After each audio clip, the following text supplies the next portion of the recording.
Le délai de 6 semaines fixé par Donald Trump pour la guerre contre l'Iran est dépassé, et le conflit entre les États-Unis et l'Iran s'aggrave, sur fond de négociations complètement ratées et des déclarations de Donald Trump affirmant qu'il n'y a désormais plus de délai ni d'ultimatum.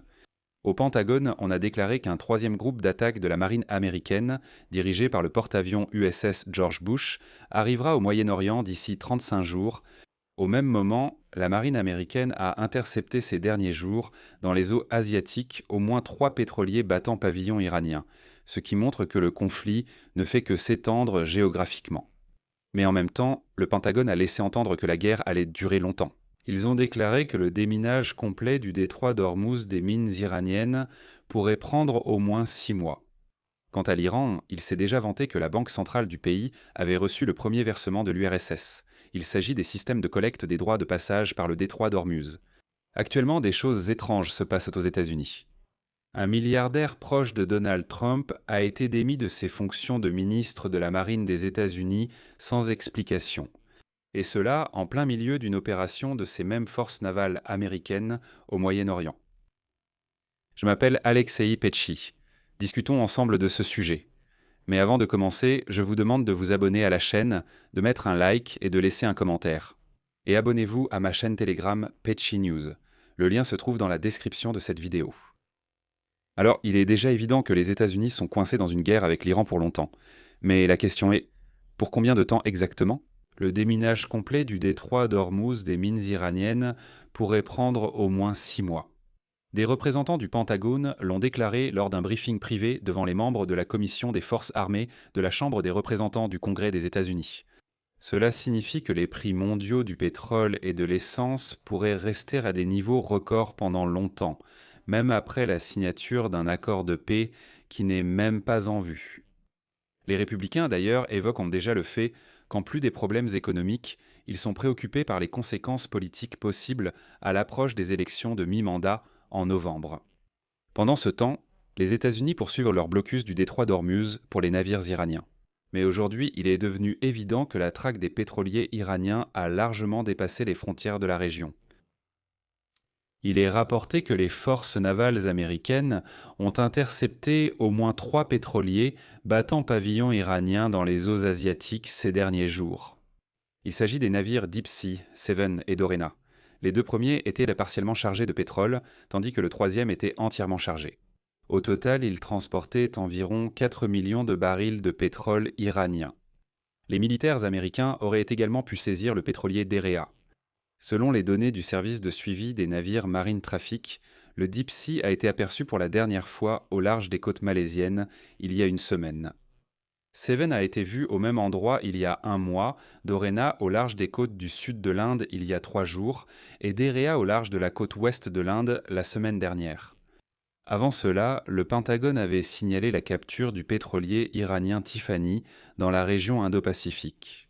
De plus, le 19 août, le président américain Donald Trump a déclaré que les forces américaines avaient attaqué et pris le contrôle du porte-conteneurs iranien Tusco dans le golfe d'Oman. Voilà un épisode intéressant, j'en ai parlé parce qu'il s'est avéré que ce porte-conteneurs était parti d'un port chinois où l'on charge des produits chimiques nécessaires à la fabrication du propergol solide pour les missiles iraniens. La détention des navires se déroule dans le contexte du blocus maritime de l'Iran. Les États-Unis l'ont annoncé le 13 avril. Les États-Unis ont commencé le blocus maritime de l'Iran en raison du blocage par Téhéran de la navigation dans le détroit d'Ormuz, par lequel transite jusqu'à 20% du pétrole mondial et environ 30% du gaz naturel liquéfié. L'Iran, de son côté, a bloqué la voie maritime en réponse au bombardement des États-Unis et d'Israël.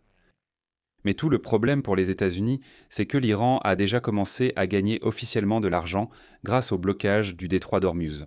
Le vice-président du Parlement iranien, Hamid Reza Haji-Babaï, a déclaré aujourd'hui que la Banque centrale d'Iran avait reçu le premier versement du système de collecte des droits de passage par le détroit d'Ormuz. Le mois dernier, je rappelle que la commission parlementaire iranienne sur la sécurité a approuvé un plan pour instaurer des frais pour les navires passant par le détroit d'Ormuz. À ce moment, les États-Unis ont protesté et le secrétaire d'État Marco Rubio a déclaré « Ce n'est pas seulement illégal, mais aussi inacceptable et dangereux pour le monde entier, et il est important que le monde ait un plan pour contenir cela.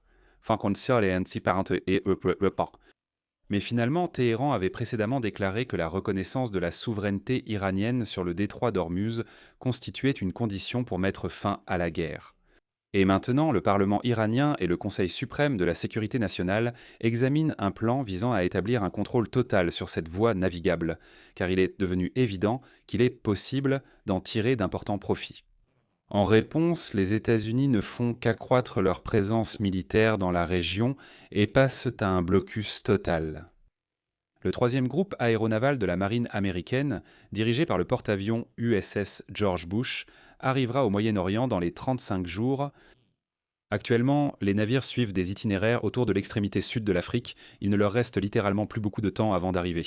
Et voilà que le commandement de la marine américaine a annoncé l'envoi de l'USS George Bush. Au Moyen-Orient, moins d'une semaine après le début de l'opération militaire des États-Unis et d'Israël contre l'Iran, et le 31 mars, le navire a quitté la base de Norfolk en Virginie. Et à l'heure actuelle, je souligne que les porte-avions Abraham Lincoln et Gerald Ford se trouvent déjà dans la région.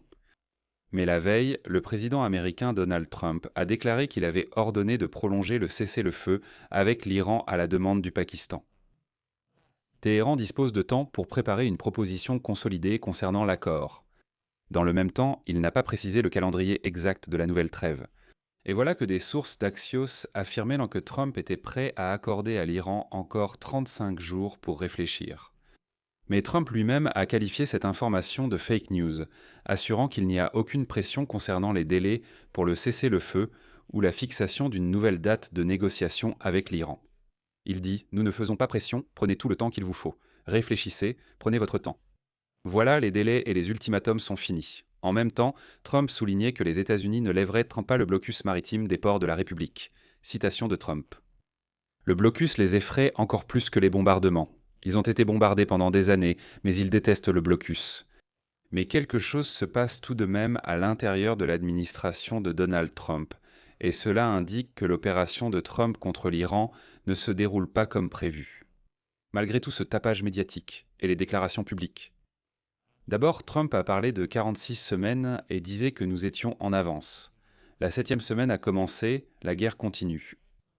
Mais il y a ici des signes indirects intéressants que quelque chose ne se passe pas comme prévu. En fait, aujourd'hui, on a appris que le ministre américain de la Marine, John Fallon, a été soudainement démis de ses fonctions sans qu'aucune raison ne soit donnée. Et il est important de noter ici que Washington compte sur sa flotte militaire. Dans la mise en œuvre du blocus maritime de l'Iran, qui, comme l'espère le président Trump, affaiblira économiquement la République islamique et la forcera à accepter un accord de paix selon ses conditions. Et voilà qu'on limoge le ministre de ces mêmes forces navales qui en fait sont justement en train de mener le blocus en ce moment. Et maintenant, le plus intéressant. Fallon est un milliardaire qui n'avait aucune expérience militaire avant sa nomination, mais il est considéré comme proche de Donald.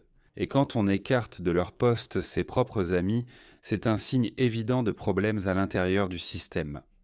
Bien qu'en général, ces derniers mois, le chef du Pentagone, Pete Hegseth, a démis de leurs fonctions le président du comité des chefs d'état-major interarmés, le chef des opérations navales et le chef d'état-major adjoint de l'armée de l'air.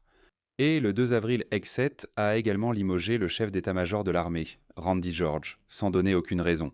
Bref, c'est une véritable purge au Pentagone. Elle se poursuit exactement comme l'opération militaire américaine au Moyen-Orient. Je vais m'arrêter ici. Donnez votre avis et vos conclusions dans les commentaires sous cette vidéo, abonnez-vous à la chaîne, activez la cloche et n'oubliez pas de mettre un like. Si vous souhaitez soutenir le travail de cette chaîne YouTube, vous pouvez le faire financièrement avec n'importe quel don. Vous pouvez le faire via les liens et coordonnées bancaires dans la description ou avec le QR code à l'écran. Je vous serai reconnaissant pour tout soutien de votre part. C'est tout pour aujourd'hui. Prenez soin de vous. Au revoir à tous.